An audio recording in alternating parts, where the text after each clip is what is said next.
The sacred flame must never go out.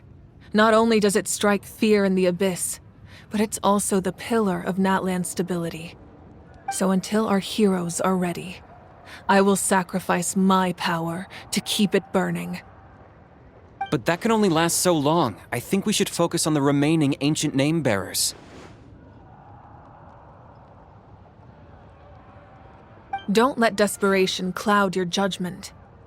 Those chosen by the Wyeb have already embarked on their destined path. It is for them to decide how that journey ends, not us. All we can do is support them. Even so, for you to make this sacrifice, it's not right.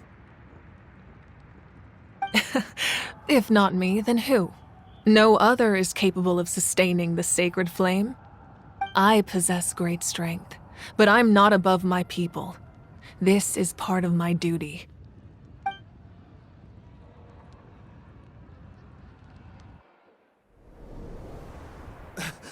Archon, it's the Fatui!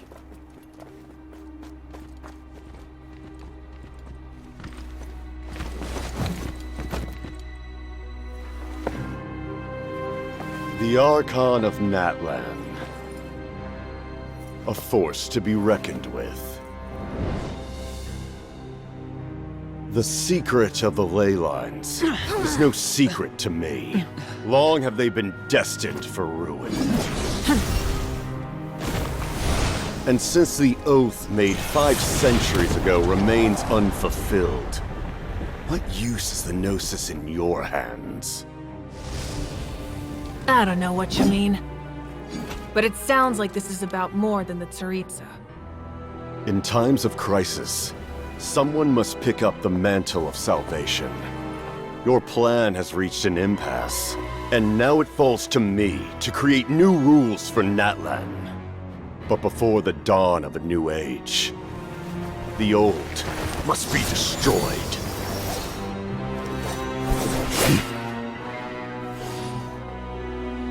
I assume that's the end of your speech?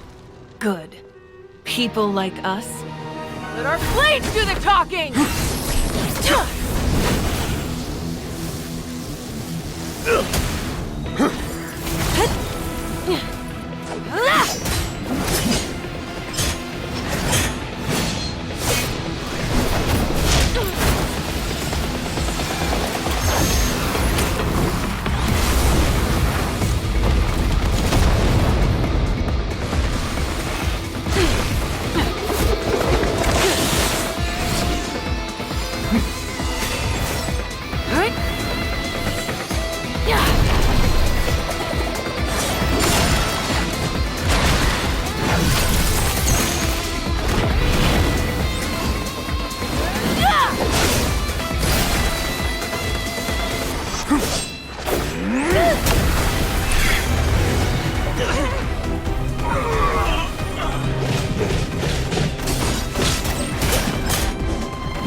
Masters of the Night Wind. Send word. The captain and his followers must be apprehended.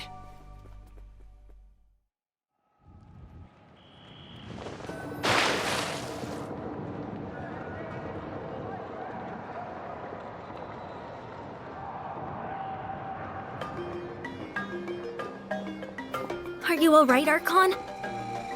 He was a formidable opponent. Exactly what I would expect from the first of the Fatui Harbingers.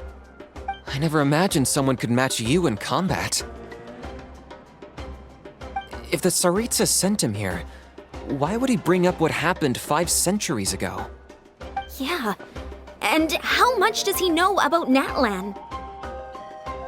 The Harbingers are all driven by their own personal goals. The only purpose that unites them is collecting the Gnosis. But I'm sure the captain has his own reasons for being here as well.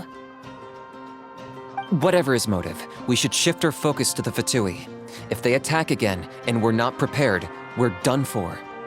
No, we're running out of time. The wound I inflicted should hold him back and weaken him for the time being. Besides, I'm sure you noticed, the power that came to his rescue just now came from the Masters of the Nightwind. In other words, there are traitors among us. Not necessarily. This could prove to be a very valuable turn of events.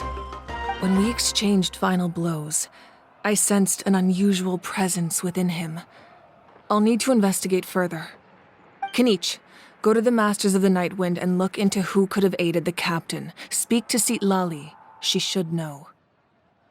Of course, I'll head out right now. Do you still intend to... Yes, but fear not.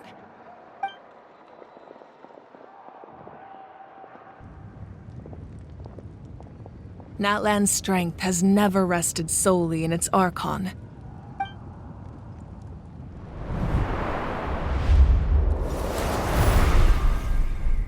Together we foresaw the only path that leads to our nation's future. We must trust in that vision now.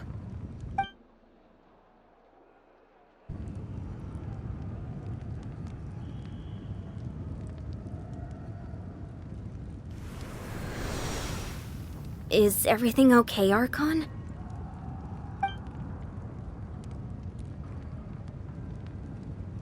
Completely fine. Just lamenting the fact that I never got a picture when I could still turn my hair into flames. Too late now. I just hope the others have a safe journey.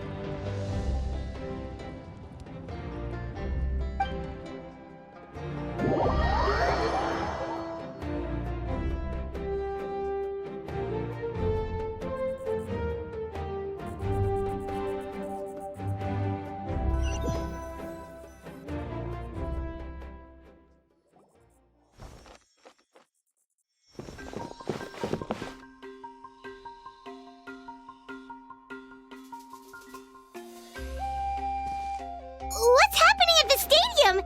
Did something explode? It feels like the Archon unleashed her power. She must be fighting a formidable opponent. Should we go back and check what's going on? Have faith in the Archon. She wouldn't lose in a one-on-one confrontation. Once we find Kachina's ancient name, we'll head right back. Okay, let's just keep climbing. Everyone really hopes nothing goes wrong.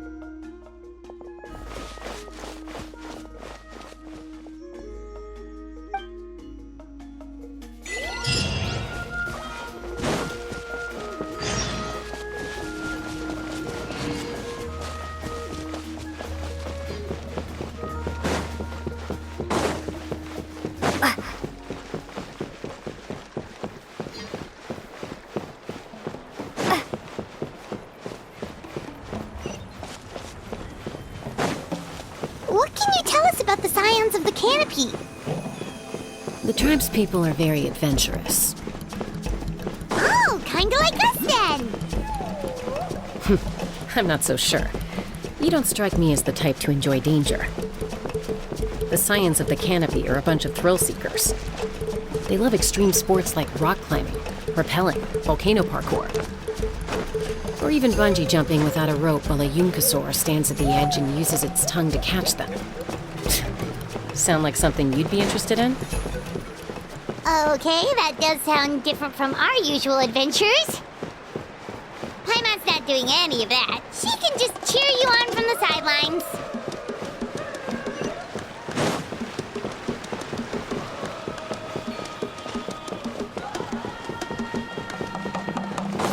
That's Waina, the tribal chief. Let's head over to him.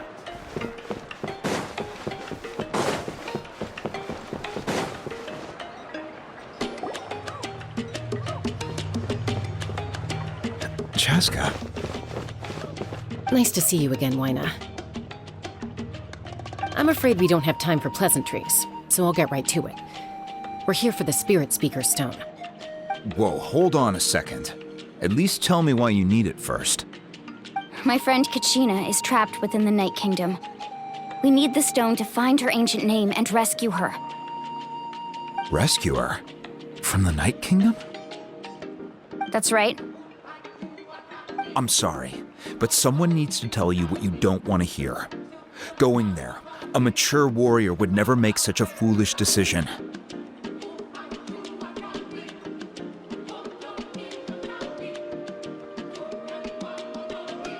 The nature of battle is unpredictable. You never know how it's going to end. Losing a friend is tragic, but when that happens, the best thing you can do is focus on how to prevent further casualties. I appreciate what you're trying to say, Chief Waina. But if the price of maturity is abandoning a friend in need, I'll choose foolishness any day. If Kachina's still holding on, then so will I. I thought you might say that. Is something wrong, Waina? This doesn't seem like you. Life isn't complete without taking risks. That's always been your mantra. It's nothing. The Night Kingdom is a dangerous place. Can't blame me for checking if you were up to the task. If you're that determined, far be it from me to stop you. Here's the stone. Keep it safe, okay? It's not like we have a spare. Thank you. Huh. Seems like you two go way back. But aren't you from the Flower Feather Clan, Chaska? Oh, Chaska's a peacekeeper, so she's famous throughout the tribes. She's always the one people call to resolve conflicts, so we slowly got to know each other that way. Her younger sister Quichi's always hanging around our tribe, too. She's helped us out a lot in the past. Oh, you have a younger sister? Yes, I'll introduce you to her sometime. But let's get back to business. Waina, how do we use the stone? As you probably know, your intended destination is completely different from the real world. The Night Kingdom is like a river flowing with concepts, and the ancient name you seek is like a tiny fish swimming downstream. In that sense, the stone is like a fishing boat drifting down the river, but the boat alone isn't enough. You need a fisherman experienced enough to steer it in the right direction. We couldn't do that ourselves. With a little practice, I'm sure you could. You have the strength and the talent. If you want to make sure this works, though, I could recommend someone to you. Who? Vichama, a legendary warrior and scout from our tribe. He's got a keen eye and a well-honed intuition. Even his ancient name means to seek. If you're fishing for a name, you're gonna want him on the boat. Vichama? Why does that name sound familiar? He's one of Auntie Atea's hot spring buddies. I've heard stories about him. Where can we find him? Ever since Malco passed, he spends most of his time gazing out at the scenery from the cliff tops. Follow the path that way, and I'm sure you'll find him. Thank you. We'll go look for him there. Good luck. I hope everything goes well.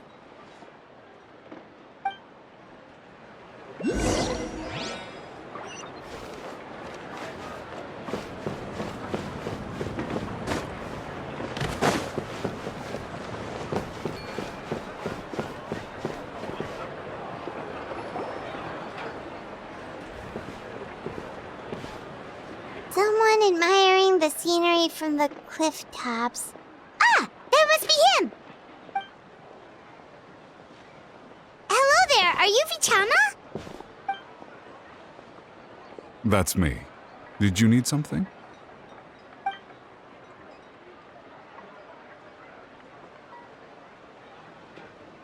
What? You're saying you can bring someone back from the Night Kingdom? How is that even possible? No, if you really think about it, anything's possible in that kind of place. But that would mean... Are you okay? You don't look so good. Everything's fine. I'll help you, but I do have a small request. After I help you find Kachina's ancient name, I want to use the stone to look for my friends as well. Your friend? Oh, why not mention someone named Malco? Is that who you're talking about? Yes, but I'd rather not get into it if it's all the same to you. That's not a problem. We agree to your request. Yeah. Since you're helping us find Kachina's ancient name, it's only right that we return the favor. Then we're agreed. Can I have a look at the stone?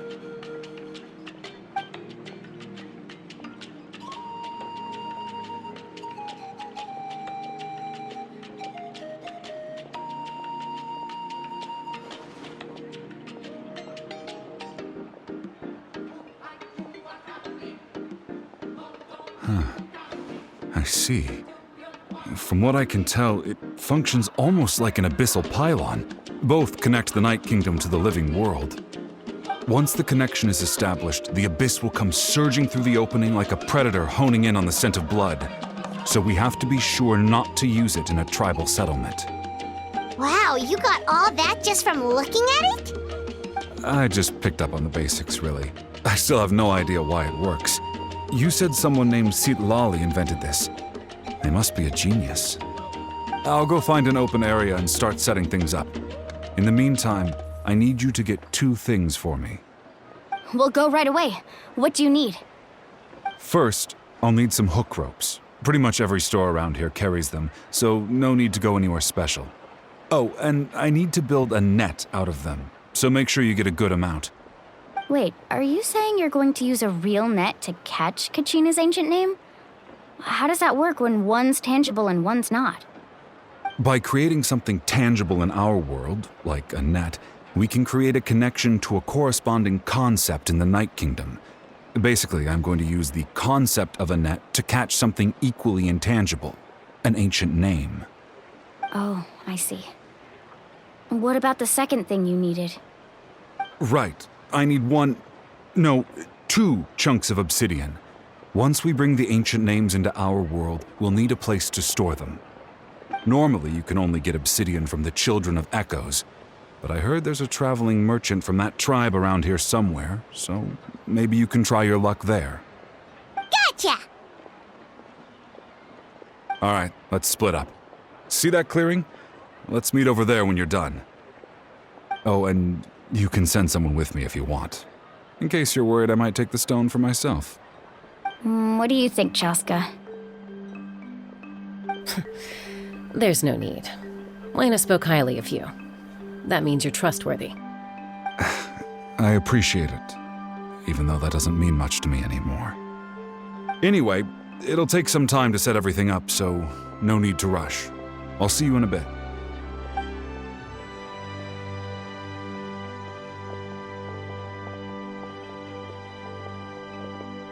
What an odd guy. He seems so defeated, but also really invested in the stone at the same time. I don't have any more insight than you, Paimon. Let's just focus on the preparations for now. Hang on, Kachina. We're coming for you.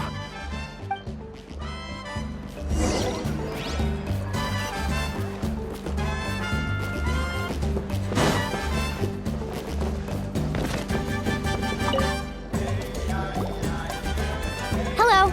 Do you have any hook ropes for sale? Hook ropes? As in rock climbing equipment? Yes. How much for your whole stock? Oh, the whole thing? Let me see. That would be 30,000 mora in total. Deal? Deal.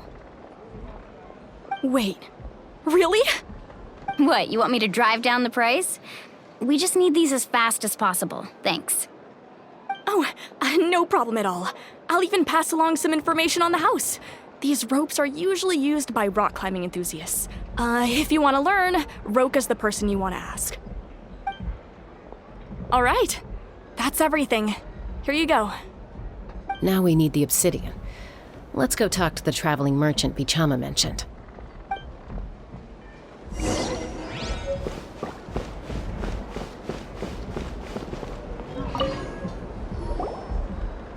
Excuse me, do you sell obsidian? Why, yes. I've got a chunk for sale right over there. Perfect. Is that the only one, though? We actually need two. That might be tough. Tell you what, I'll take a look through these boxes over here and we'll see what we can find. Thank you so much. We'll wait here.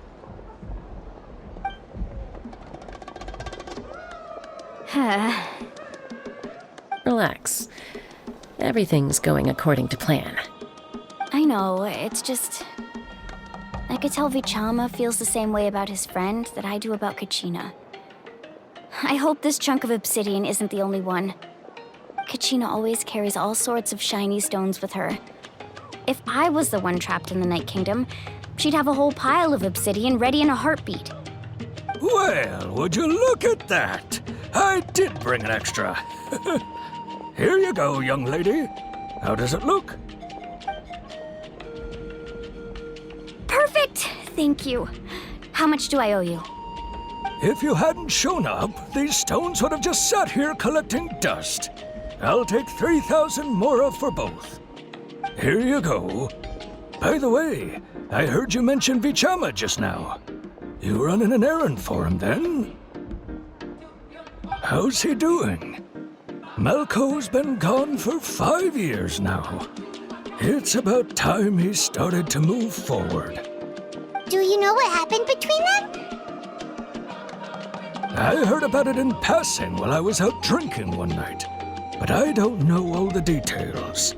Vichama and Malco grew up together, and even made a name for themselves together. Malco was an amazing fighter, capable of knocking out multiple opponents in a single hit, while Vichama excelled at scouting and analyzing the battlefield. The two made an excellent team, and managed to beat back the Abyss several times. 5 years ago, they both emerged triumphant in the pilgrimage, and were placed on the same team to fight the Abyss. But on the eve of battle, the Abyss launched an attack on their tribe, and Vichama suffered an injury to his leg while attempting to rescue someone. Then what happened? The team agreed that he couldn't fight the Abyss in his condition. Vichama didn't argue. He knew going to the front lines with an injured leg would make him a burden in battle. So they raised the issue with the Pyro Archon, and she agreed to let him stay behind. It's just... Malco and the others ended up facing hordes of abyssal monsters in numbers that far exceeded anyone's expectations. The team made an error in judgment, and they fell to the onslaught. Vichama went into a deep depression after that. He blames himself for everything. Oh, you're not wrong. But it's possible he chooses to blame himself. Not because he did something wrong, but because he wasn't able to do anything at all. I've tried convincing him to move forward, to stop dwelling on the past. But the shadow of Malco's death hangs over him still. The Abyss has caused so much suffering, and some wounds never heal. I wish there was something he could do to make himself feel better. But... anyway, that's the gist of it. Maybe you could help him talk things through sometime. I would really appreciate it.